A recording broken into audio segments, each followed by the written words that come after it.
Right now, almost two-thirds of Americans are overweight, and by 2030, more than half our population may be clinically obese.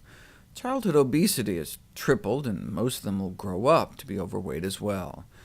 The United States may be in the midst of raising the first generation since our nation's founding that will have a shorter predicted lifespan than that of the previous generation. The food industry blames inactivity. We just need to move more. But what is the role of exercise in the treatment of obesity? There is considerable debate in the medical literature today about whether physical activity has any role whatsoever in the epidemic of obesity that's swept the globe since the 80s. The increase in calories per person is more than sufficient to explain the U.S. epidemic of obesity. In fact, if anything, the level of physical activity over the last few decades has actually gone up in both Europe and North America. This has important policy implications. Yes, we still need to exercise more, but the priorities for reversing the obesity epidemic should focus on the overconsumption of calories. To work off the increased caloric intake, which for kids is like an extra can of soda and small fries, compared to what they were eating back in the 70s, and for adults, like an extra Big Mac a day, to work that off, we'd have to walk like 2 hours a day, 7 days a week. So exercise can prevent weight gain, but the amount required to prevent weight gain may be closer to twice the current recommendations.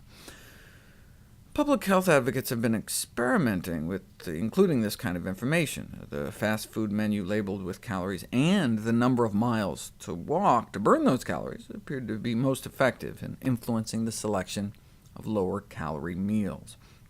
Now, exercise alone may have a small effect, and that small effect can make a big difference on a population scale. A 1% decrease in BMI nationwide might prevent millions of cases of diabetes and heart disease, thousands of cases of cancer. But why don't we lose more weight from exercise? It may be because we're just not doing it enough. I mean, the small magnitude of weight loss observed from the majority of exercise interventions, where they make people exercise, may be primarily due to how low the doses are of the prescribed exercise. People tend to overestimate how many calories are burned by physical activity. For example, there's this myth that a bout of sexual activity burns a few hundred calories. So hey, you could get a side of fries with that.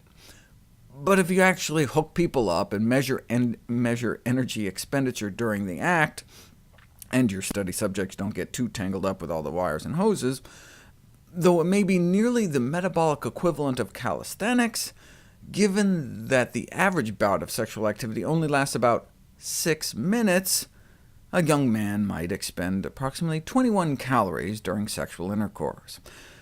Of course, he would have spent roughly one-third that just lying around watching TV, just basal metabolism. So the incremental benefit is plausibly on the order of 14 calories. So maybe we could have like one fry with that.